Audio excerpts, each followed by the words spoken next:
Hi GOMS graduates, and welcome to another ELA concept video. You guys have been doing a really nice job working on those MyOn projects, so keep it up.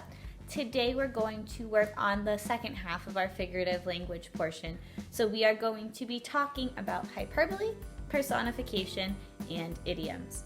So I have a quick story to tell you before we actually start our video today. So the other day I was online and I saw this bookshelf and it was really calling my name, and I decided to order it. And I waited for years for it to come in, and it was the last straw, and then it showed up on my doorstep. Seriously, I did make a bookshelf though. But those were all examples of the three types of figurative language that we're going to be talking about today. So just as a quick review, we have personification, hyperbole, and idioms. So let's take a look. First we have personification. And personification is when human traits are applied to non-human things, such as animals, things, or ideas. Some examples of this are that the flowers waltz in the gentle breeze. That means that the flowers are moving gently, kind of like a waltz type of dance would be. Another example would be the stars danced playfully in the moonlit sky. The stars aren't really dancing, but it looks like they're twinkling and moving because of the way they shine. Next, we're going to talk about hyperbole. And hyperbole is a statement that's really exaggerated. So saying things like, my backpack weighs a ton, is an exaggeration. You're saying that your backpack is really heavy, not that it actually weighs a ton. Another example of a hyperbole would be saying, I'm so tired I could sleep for a year. In that case, you're expressing how tired you are, not that you're actually going to sleep for a year. Our last example of figurative language that we're going to be talking about today are idioms.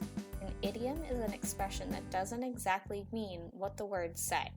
For example, if you said, she spilled the beans, it means that she talked too much and told a secret.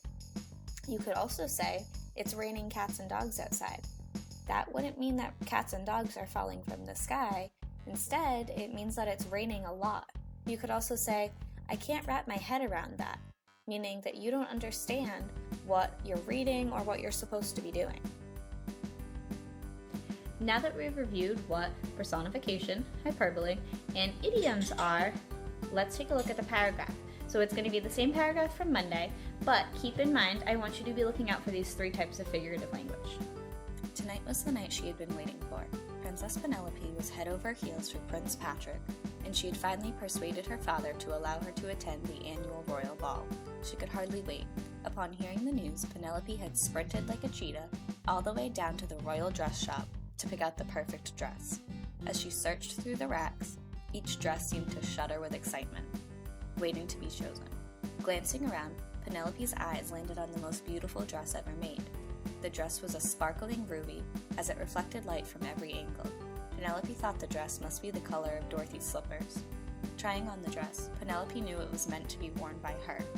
Now, at the ball, her dress swished as she passed the prince. When she turned around, she found his eyes fixed on hers, like laser beams. Your challenge is to find one example of personification, hyperbole, or idiom in the paragraph. Just as a reminder, there are 2 examples of personification, 1 hyperbole, and 1 idiom. Coming up this week, I am going to be posting some videos about how to access the MyOn projects and hopefully help you guys out with a little bit more of them so that we can get some of them turned in. Because remember, you are being graded for term 3 on that report card, and these MyOn projects are part of that.